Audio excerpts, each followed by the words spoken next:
Hi, everyone, and welcome to our Future Digital Finance webinar sponsored by Zeta Global, 3 Steps to Maximize Audience Acquisition in 2021.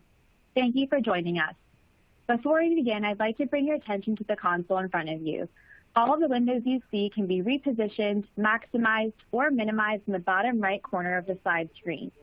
If you minimize a window, don't worry. Simply pop into the toolbar at the bottom of your screen to bring it back up. On the same toolbar, you'll find the Resource Center. In that center, you can access documents related to this webinar's content. Please feel free to download anything you see in there. It's my pleasure to introduce our speakers today. Our first is Sean Welsh, the SVP of Financial Services at Zeta Global. Zeta Global is a people-focused marketing technology company that delivers value to brands and their customers by enabling meaningful real-time engagement. Sean has led business development teams for some of the largest digital marketing companies for over 25 years, both in the U.S. and abroad, and currently leads the Zeta Global team that is responsible for promoting Zeta's value propositions to Fortune 500 companies and growing Zeta's presence in all industries. Joining us, we also have John Huntinghouse, VP of Marketing at Tab Bank. Tab Bank is a fully online bank located in Ogden, Utah, which specializes in providing individuals with access to financial institutions that are more upwardly mobile from a financial perspective. John has over 10 years of executive marketing experience and has been featured in Forbes, BuzzFeed, eOnline, and numerous other publications for his work. And last, but certainly not least, is Luis Aguilar, VP Digital Marketing Manager at Amerit. Luis has more than 30 years of experience working in process reengineering, customer experience, and digital transformation. He has been at Amerit for the past 13 years with a multitude of roles in operations and marketing. Luis is also the leader to implement the first customer experience program and customer relationship management model for Amerit. We're going to try and save some time at the end of today's discussion for audience Q&A, so please feel free to submit questions to our speakers at any time during this presentation using the Q&A portal on the toolbar at the bottom of your screen. Now, without further ado, I'm going to hand things over to Sean. Take it away. Thank you, Olivia, and good morning, good afternoon, good evening, depending on where you are. Thank you so much for joining us. I am, as Olivia mentioned, Sean Welsh, and I lead our financial services practice at Zeta Global.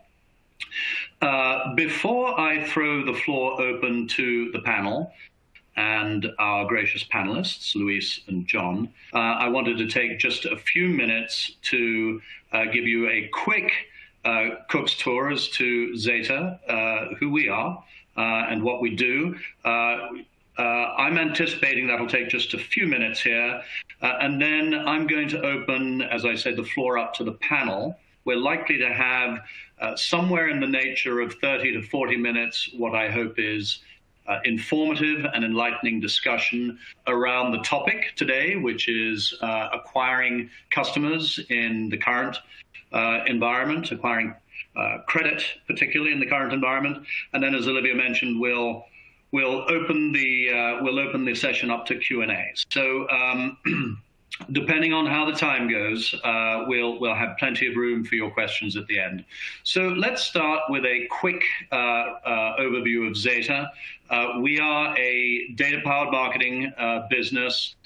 We have actually the third largest data set in the nation. We use that data and the high-fidelity signals that it produces to listen to what people are doing, how they're behaving, how they're transacting, what they're buying, what their interest and ultimately their intent is. And then we're activating that data on behalf of our customers, our clients, to get in market to those intenders in real time. Just a little more on that. The data cloud that sits at the beating heart of our business is comprised of proprietary data signals from multiple sources. Those are behavioral data, they're online and offline data, they're transactions, credit card transactions, it's location data from physical device locations, and financial demographic data, including credit header data from the bureaus. Because we maintain persistent identities and we use email as the spinal cord of that identity graph, a remarkably persistent piece of data, by the way, we're able to deterministically connect all of those signals to unique individuals. And that's important because we can look at who the right person is for any particular offer. We can look at their income, their credit proxy, their behavior. We can link that data to our data in motion, which is based on the individual consumer's web activity, their purchase history, their physical visitation trends.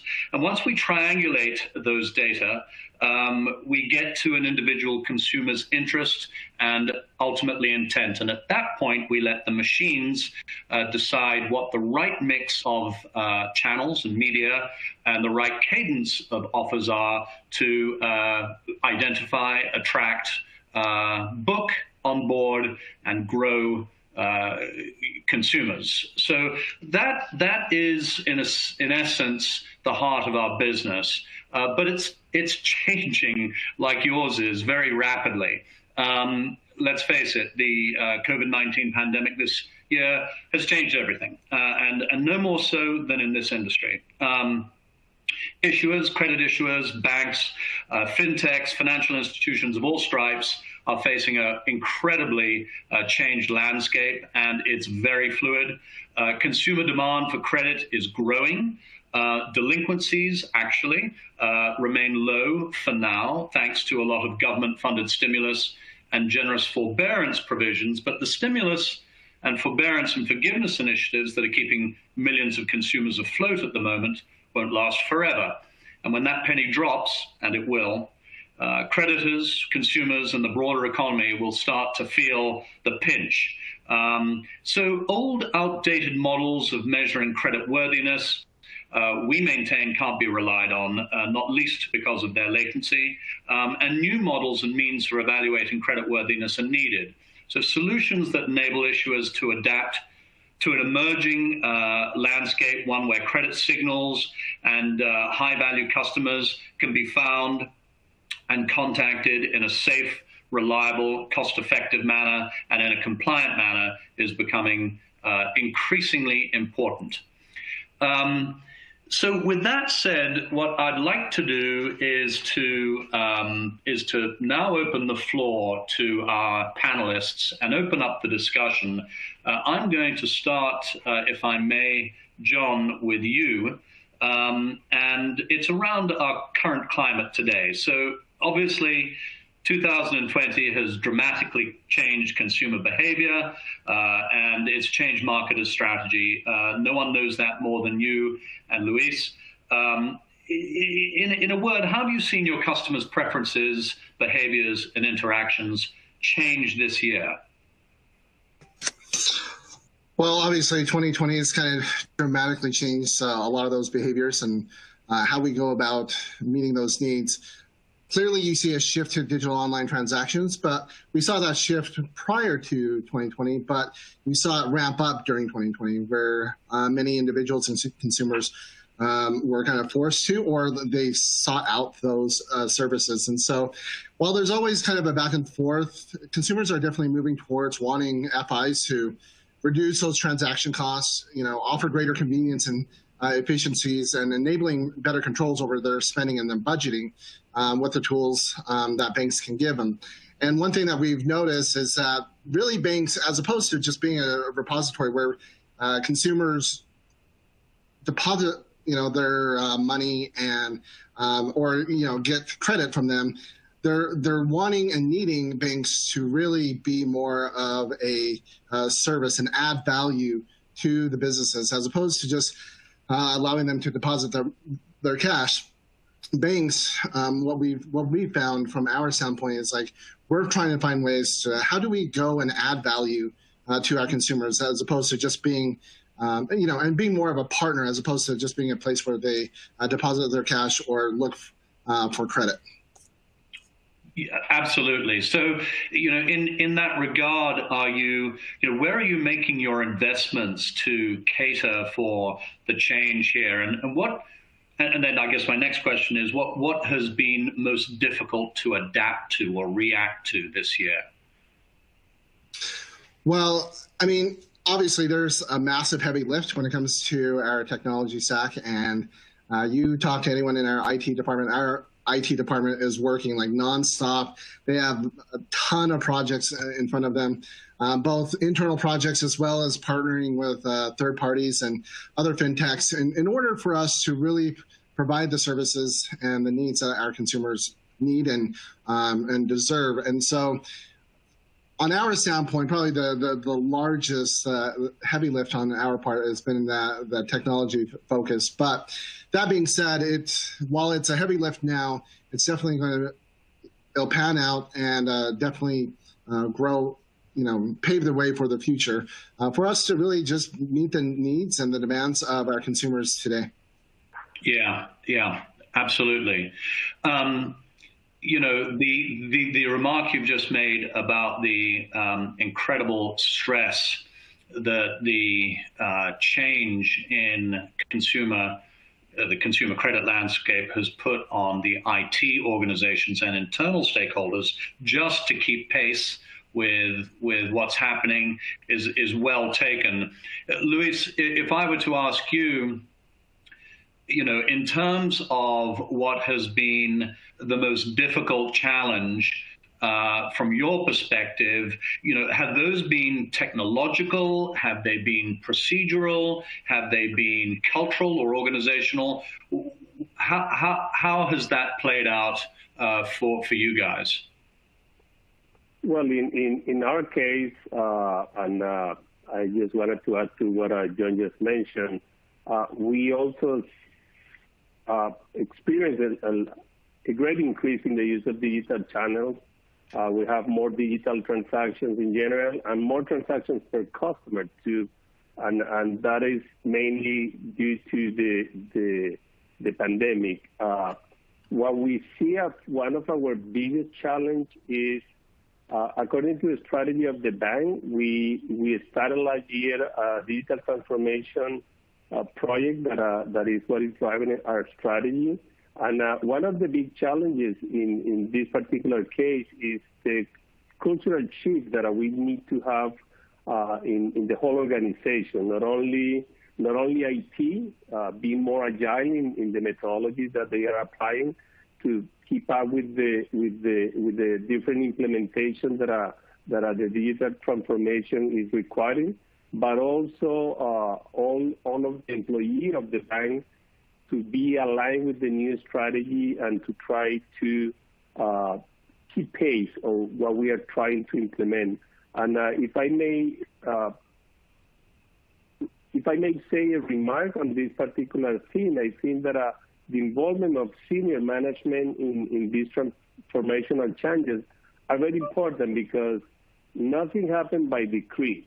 Things happen because people commit and behave accordingly. So I think that the creation of what we call ambassadors, or you can call it champions, evangelists, that those type of roles that can help the whole organization move forward is being key in this particular situation due to the pandemic, but especially in the strategy on the digital transformation per se. Yeah, good points. Good points. If I were to just lean into that a little bit,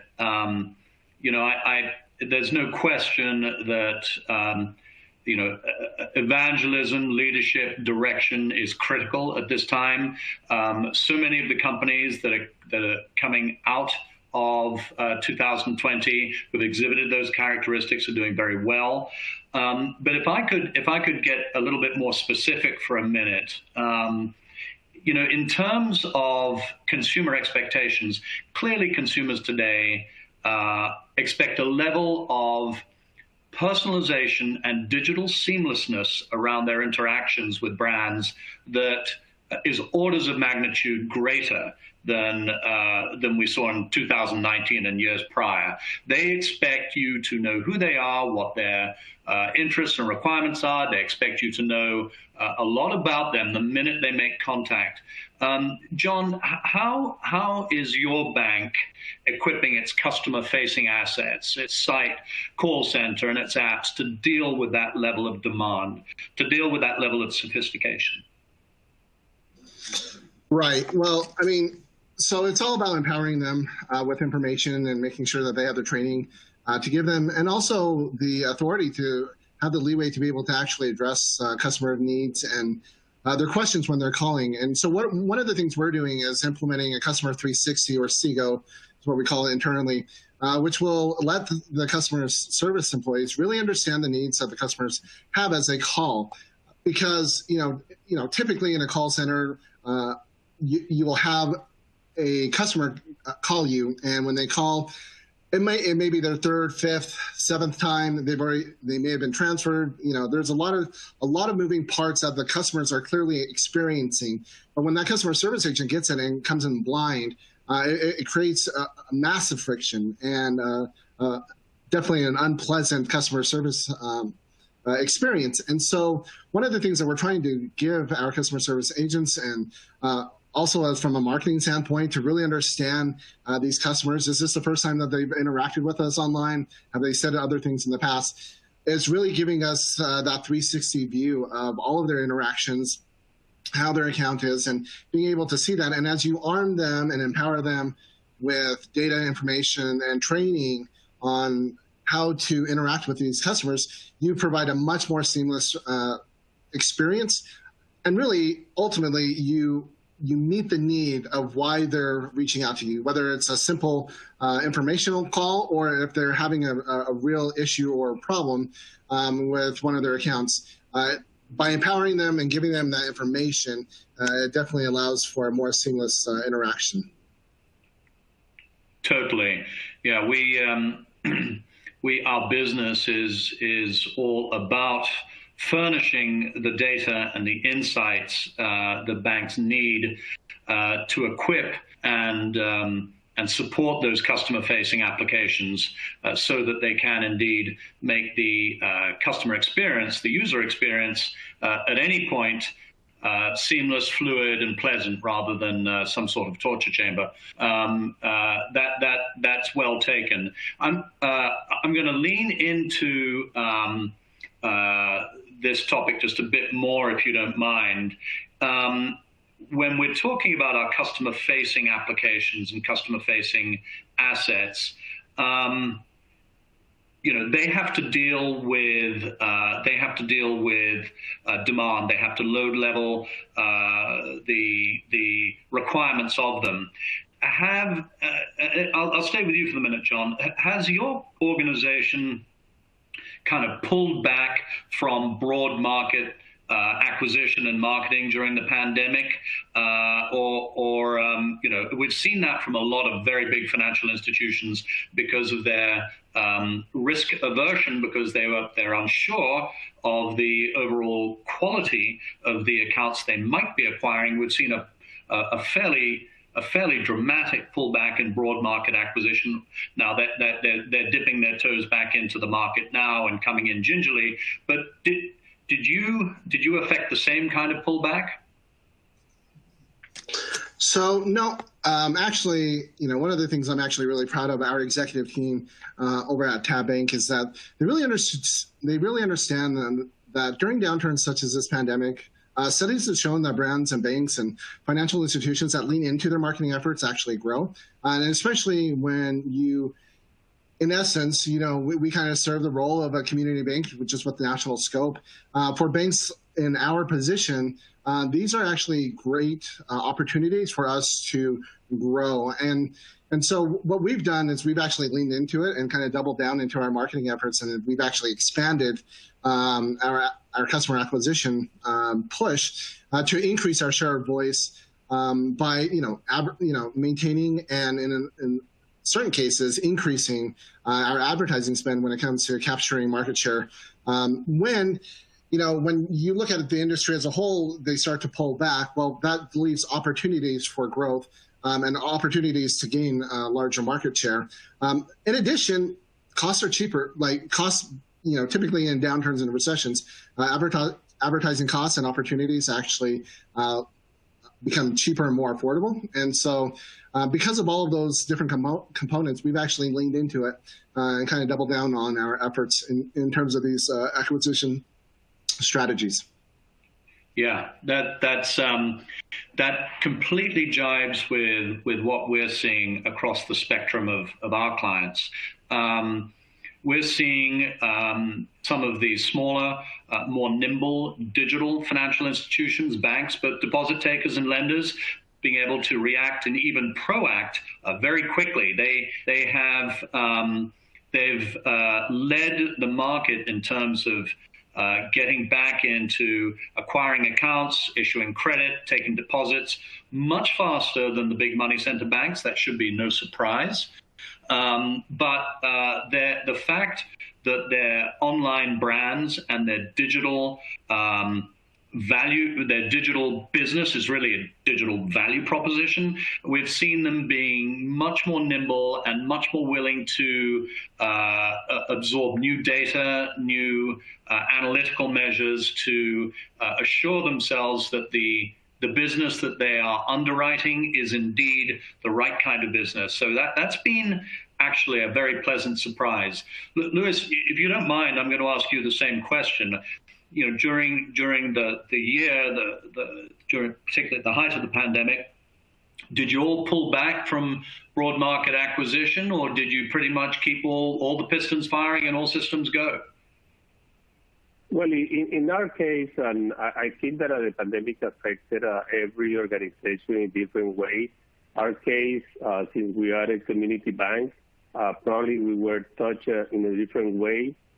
We had previous to the pandemic a really interesting project where we went to source most of our deposits using digital marketing in market different from our traditional footprint, and we had a really great success. We're raising a year and a half around $200 million in deposits. That was using digital marketing, different digital marketing platforms, aggregators, and digital marketing per se, like Google Ads, Bing, etc.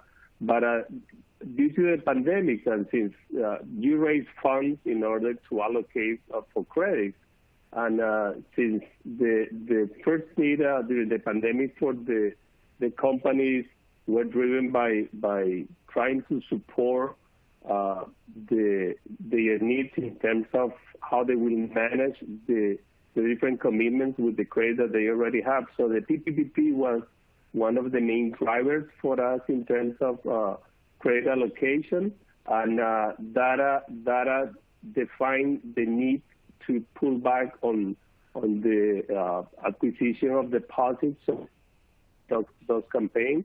We are thinking in bringing back in 2021, but definitely the need in terms of how to maintain really a healthy credit and the PPP program with the government was what drives mainly our acquisition in terms of credit.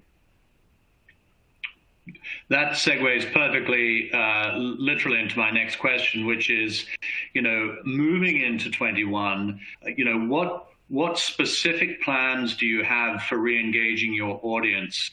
And do you see that as a bigger opportunity moving into 21 than you did in 20, or a smaller opportunity? It's a tough question, Luis, but let me put it to you. Well, having a crystal ball is very difficult. If you don't have it, it's difficult to predict, and I know that everybody is in the same situation. But with the announcement of the vaccine coming, I foresee that 2021 will be closer to, if we can call it, normal. I mean, it definitely is not going to be like 2020 because the lockdowns are going to be fading out little by little. Probably we're going to see a better forecast for the second semester of the year, when it is expected that most of the population is already vaccinated, so the market should be evolving again. So what we have done is try to keep, especially, it's cheaper to maintain your customers and to try to cross-sell and upsell than to acquire new customers. So our strategy was to keep our customers very well informed. Email was one of our main sources of communication with them. Also, our digital channels like mobile banking and online banking. As I mentioned it before, we use the digital transformation to try to generate in those channels also specific sub-channels of communication so we can touch them in any way. And with the digital transformation, also we try to establish new touch points where we can engage our customer. And that was mainly in preparation for what is coming.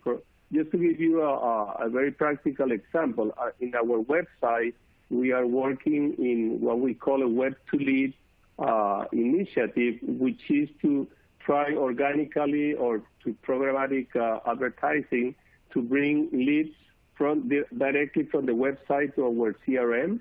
And in that way, when those leads arrive to our CRM, our relationship managers, their main pattern is to give priority to those leads and to start to establish a one person-to-person relationship to those persons. That could be for deposit, that could be for credit. So that's a practical thing that we are implementing right now just to be prepared for what is coming in 2021. So our strategy to be a relationship bank using digital channels would be really a reality. Absolutely. Interesting. You mentioned email. Obviously, that's a cornerstone of any CRM communication strategy. But what we're seeing is the use of that channel, email, to go well beyond customer applications and actually into acquisition applications. Zeta happens to own and curate and manage the world's largest opted-in permissioned email database. That's about 370 million records here in the US. And we are seeing a huge spike in interest in tapping into that database to acquire new customers, to acquire new consumer credit accounts in a fully compliant manner. In fact, what we've seen is with some doubt around the USPS's ability to deliver its bulk mail contracts on time, and also just reticence about U.S. consumers' willingness to go out, handle, and open their physical mail in a COVID environment. Obviously email is safe, clean, contactless, and it's the other PII-based channel. We're seeing a huge spike in interest using it to acquire customers. So I'm glad you mentioned it. Obviously, programmatic media is coming into a level of maturity around delivering compliant offers, and site remains, of course, something that we should care about. John, I guess, same question to you, a slightly different flavor. How do you view digital channels such as programmatic advertising, social media, email marketing in this economy, more importantly, going forward? Well, obviously, it's fairly obvious that they're going to play a big role in not only what we do, but a lot of companies and brands across the country in terms of increasing our investment into it and increasing our spend in that space. But, that being said, you do have to have a balance because there's pros and cons, obviously, to digital. When you're going into these digital marketing efforts, there's a lot of information, a lot of data that you can kind of gain and garner, especially real-time data as to what their intents are and what they're searching for and the questions that they're asking. But also, when you look at it holistically, it is simply a channel that FIs and banks need to realize that yes, it is a channel that typically has been not invested as heavily as it should have been, and so you need to increase that spend. But you need to incorporate these experiences and traditional outreach into a holistic experience, and that's really what we're trying to do over at Tab Bank, right? Is understanding from beginning to end. Typically marketing is getting to that acquisitions phase and kind of handing it off and then dropping off. But really, it's a holistic point of view from the bank as a whole in aligning all of our different various departments from beginning to end. As they're hearing about us in our PR efforts and when we're driving thought leadership, or as we're taking on these large technology lifts.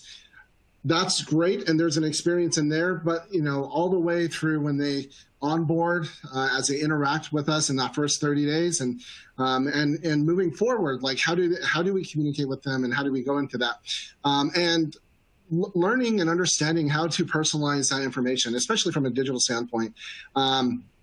Marketing 101 of getting the right message to the right people at the right time, but that goes past acquisition too. And one of the things that we really pride ourselves, right, at Tab is being able to interact and personalize that message and understand our customers' needs once they become a customer, and utilizing a lot of these tools, not only from a digital ad spend and acquisition strategy, but also as a retention, as Luis kind of talked about. It's much easier and more cost effective to retain and develop those relationships with your current customers, and really provide an enjoyable experience for them, and a seamless experience for what their needs are. And I think a lot of financial institutions and banks, they've been given a little leeway in 2020 because I think customers understand that everybody's kind of going through difficult challenges and times. But I do think that leeway will start to dry up. And if we're not there to meet those expectations, you're going to start to see a larger churn and turnover within customer bases with different banks and FIs. Totally. And John, based on our previous conversation, in terms of how you measure your success, all around this customer engagement model, what sort of metrics are you looking at? Right. I mean, so a lot of the things are kind of general metrics that really help us understand whether or not what we're doing is effective, and are we obtaining the goals that we're trying to do. So obviously, share of voice, brand mentions, branded keyword search volume is actually something that's really interesting from a top of the funnel metric and viewpoint, because are people talking about it? Not only are they seeing the ads, but are those ads is the messaging driving action, and are people discussing the offers and what we're doing as a bank? Engagement, obviously, on social, and increase in lead quality and quantity, as well as increases of customer lifetime value over time. Because obviously it's not just about acquiring those customers, but it's making sure that with our current customers, we continue to provide a lot of value and value-added services that will obviously ultimately increase that customer lifetime value. And monthly active, MAUs are another metric that we kind of look at as monthly active users. How active and how engaged are they with our services and with our team, and how are we responding to those? But yeah, those are just some of the high-level metrics that we're looking at in terms of understanding, the measure, trying to measure the success of our campaigns and our overall strategies. Both all the way from acquisition, or from awareness acquisition, to retaining and retention. Right. If I may quickly add, Sean, and just to add to what, because I think that is important what you mentioned, you need to see the whole marketing stack and advertising platform as an ecosystem. That not only one thing is the response for everything. So you can give every channel the real and the most effective use.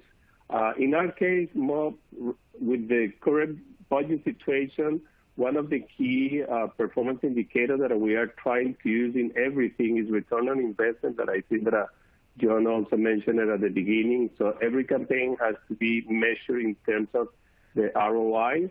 And also, one is very important, the cost of acquisition. So it's not only the marketing cost, but the cost of the acquisition that gives you that end-to-end relation of how your campaign is performing.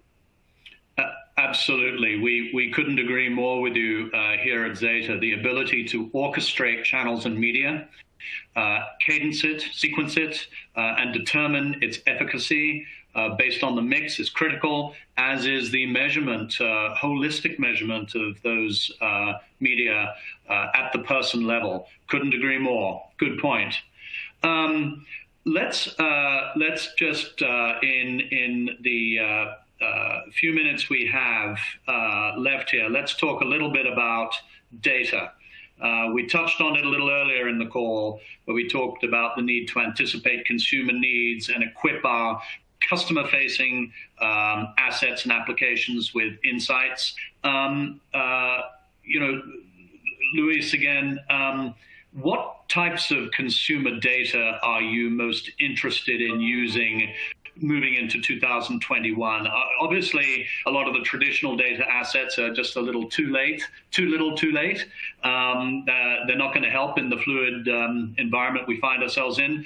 But for example, are you looking at real-time data signals and intent signals where you can find them? What sort of data will power your business in 21?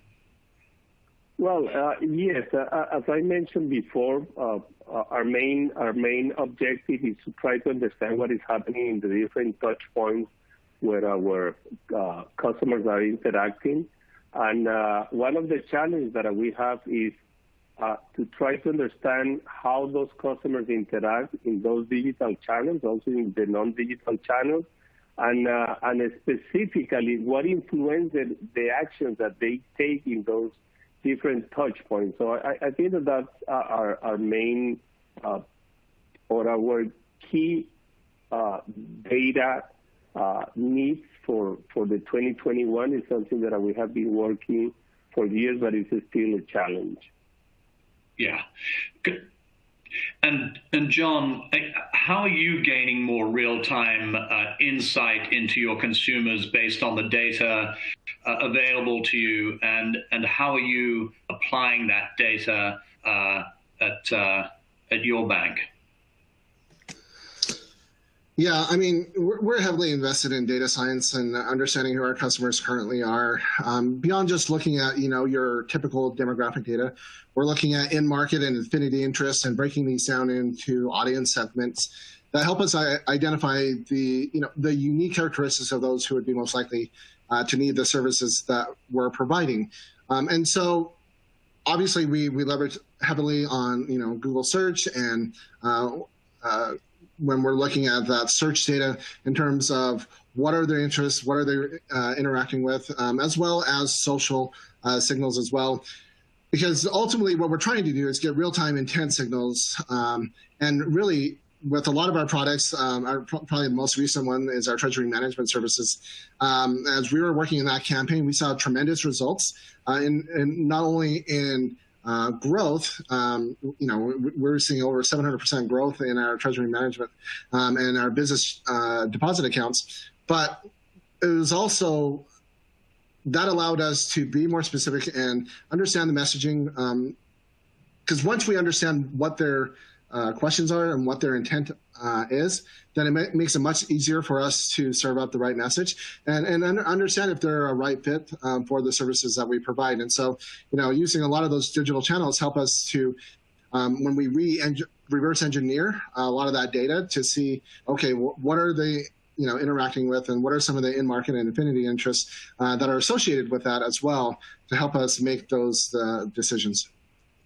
Yeah, and if I were to ask both of you in any order, what data, if you could wave a magic wand, what data would you most want to have access to and have delivered to you in order to do just that, in order to be able to anticipate needs and create a seamless onboarding experience?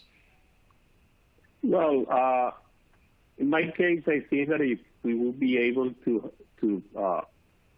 have any type of behavioral data that can tell you the pattern in terms of the actions that the customers will take, that will help to have those predictive models and analytical models that take possible customer churn and generate next best retention offers, so we can really react on time and in almost real time to those needs of our customers. And John? Yeah, I mean, ultimately, I mean, one of our big marketing efforts is really trying to create the persona of one, or the like a singular individual. And in a perfect world, if we had a singular individual and understand all of those behavioral patterns and stresses and questions that they had, then we would be able to serve specifically to that individual the right message at the right time. Now, obviously, there's privacy concerns with that directive approach. So from an aggregate standpoint, how can we do something similar in really understanding, kind of like to Luis was saying, some of those behavioral information and intent signals that help us better understand what are the needs are there? Are we matching those needs? Maybe we're not doing enough, and as a bank, then it helps us align ourselves with our customer needs and their expectations in terms of what we need to provide and serve. Yeah, perfect.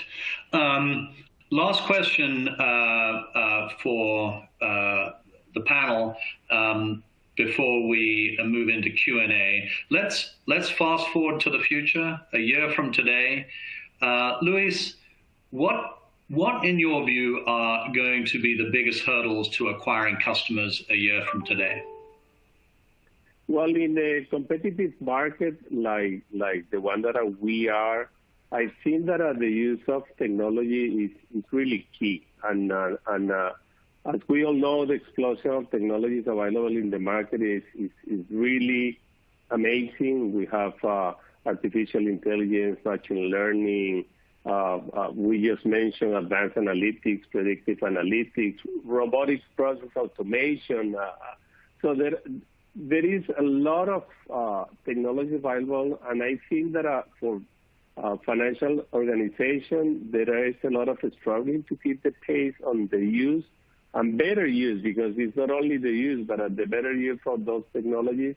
And to get to the market, you will need definitely to use that. We have been experiencing for the past 2 years implementation of different technologies that allow us to be on the market on the right time. So I think that that's the real challenge that we have in order to acquire new customers in the competitive market, the use of technology. Yeah, absolutely. I mean, the use of machine learned algorithms and artificial intelligence is no longer a new frontier. It's table stakes for those who want to be in a better position, and a better position still a year from today and 2 years from today, no question. Our business is underwritten completely by that technology. We have the courage to set the machine and let it run, because it's the only way we can make all of those literally billions of decisions fast enough on behalf of our clients and make sure that they're the right ones. John, wrapping up then before we go to questions, what are going to be your largest challenges a year from today? What will remain? Yeah, so I mean, to Luis's point, right? Like this investment into technology, AI, machine learning, chatbots, automations, all of those things are things that we all understand. We understand it's kind of table stakes, and so we need to kind of double down into that. I think the largest hurdle in the technology front is really still being able to personalize and individualize like their specific questions and their specific concerns, because I mean, chatbots are awesome, but like a lot of people don't utilize chatbots and still call in, and they'll still want to talk to an individual because they don't feel like the chatbot is actually going to answer their questions. Even if it is a general question that could be answered by a chatbot, the consumer's confidence in because they perceive their question and their problem as being very unique, and their perception is that maybe it doesn't actually answer or address my specific question. And so I think one of the hurdles is really going to be like, how do we take this awesome technology stack, machine learning and AI, and really start to get at the heart of the concerns for our customers and really personalize it to them. And we'll continue to get there, and that's the journey that we're progressing. But there's still a gap there, and I think that's one of the main hurdles that we face as we're diving in and doubling down into technology. Very good. Well, look, thank you, Luis. Thank you, John. That was, I hope, for our audience, insightful and helpful. And certainly very interesting for me to hear how you guys are not just reacting, but proacting around the current credit landscape and the massive changes that have been wrought by the pandemic this year. I think at this point, we're pretty much on track in terms of time. Olivia, I think I'm going to hand back to you for questions, if I may, again, with thanks to the panelists. Thanks, Sean. We have some great questions coming through, but please keep them coming. Our terrific panelists are at your disposal, ready to answer anything you have. So it looks like our first question here is both for Luis and John. It's, what are some of your new priorities you're looking to focus on in the new year? John, do you want to start off with this? Yeah. One of our priorities really is to, from a banking standpoint, is really getting up and lifting up and getting the technology up and running, and really being able to meet the needs of the consumers. And then from a marketing standpoint, it really is creating the seamless experience from beginning to end. And that's really one of our goals, is not only through awareness and acquisition, but also through the retention and activation, and really getting them to be advocates on our behalf, and really trying to find a way for marketing to gain that insight and really provide useful information and insights in order to be able to have a seamless and enjoyable customer experience all along through that entire customer journey.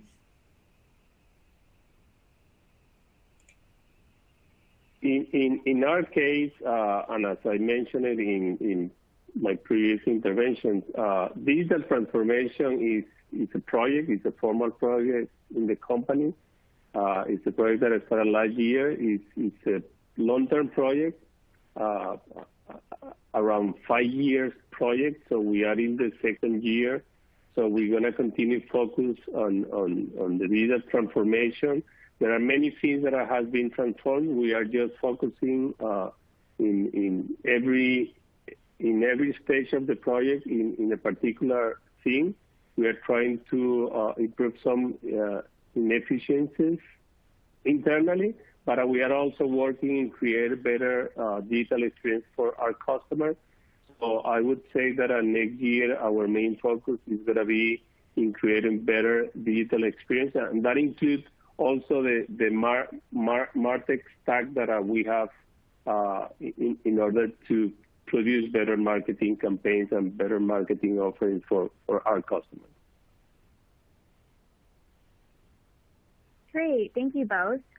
Another question we have here is, how do you anticipate consumer behavior to shift with the gloom of a second nationwide shutdown? John, again, do you want to begin us off? Yeah, I mean, it's really hard to predict, right? And understand exactly what we're going to have to do in order to meet those needs and demands. I mean, really from our standpoint, what we're trying to do, not only from a marketing standpoint, but also from a bank standpoint, is creating a general framework and strategy that's adaptable and nimble, so that we can adapt to what's actually going to occur and what actually happens. Obviously, you're going to run into credit issues.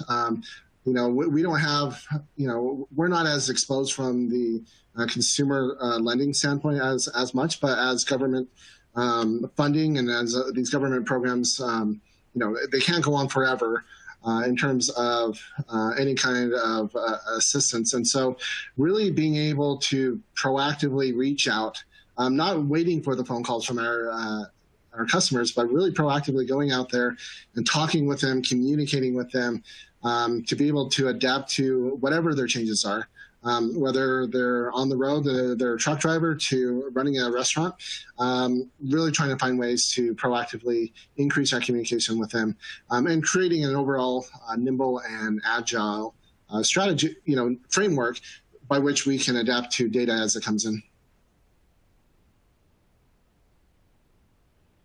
As I see the consumer behavior is going to be impacted essentially by, if there is a second lockdown, as it is expected, it's going to be also impacted by how the government assumed that. We heard in the news yesterday and today that there is at least an intention, bipartisan, to give another support to people that is still struggling, that because that's definitely going to impact your credit exposure. We have seen some evictions in some states, and that could affect those local participants in the economy, financial community bank like us. So definitely, I think that as I said before, that's going to impact people in different ways depending on where they are. It's going to impact the one that are unemployed in a different way than the one that are employed. So I agree with John, that we really need to be prepared, be agile, and try to understand our portfolio, especially our customers, to see where the aid is needed in terms of what the bank can do for those particular customers. Great. And then we have one last final question. This is for you, Sean. How will the death of the cookie impact acquisition efforts in 2021? And how can I make sure my efforts aren't made ineffective? Yeah, it's a great question, highly topical. The good news is that the regulation that is, if you like, preceding the death, as you call it, the cookie, has been anticipated, certainly by companies like ours. Fortunately, we are not reliant on cookies to do marketing. We are able to ascribe identity at the person level and make the connections, as I touched on a little earlier, across the spectrum of media, because we're able to market based on personal identifiable information. And so we and others who are worried about this space are no longer cookie reliant. So the death of the cookie needn't be a problem. You'll still be able to reach your credit-hungry consumers. You'll still be able to do it, I would argue, even more effectively going forward using a combination of more agile digital media, and you'll still be able to do it at the person level and measure the efficacy of that media at the person level. So if whoever asked that question would like a little more insight into how we've overcome that challenge here, I'd be happy to provide it. I think my name and contact details are due to appear on the slide. Anyway, good question. Thank you. All right, well, I think that wraps things up for today. Thank you so much to our audience for joining us.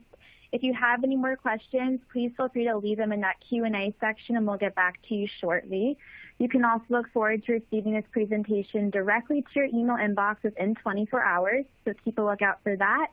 And finally, a huge thank you and round of applause to our speakers, John, Luis, and Sean. Fantastic job today. Please remember to leave feedback and suggestions for us in the survey at the close of this webinar. We'll use that feedback to guide us in producing upcoming webinar topics so we can give exactly what you want. And with that, I'll bring this program to an end.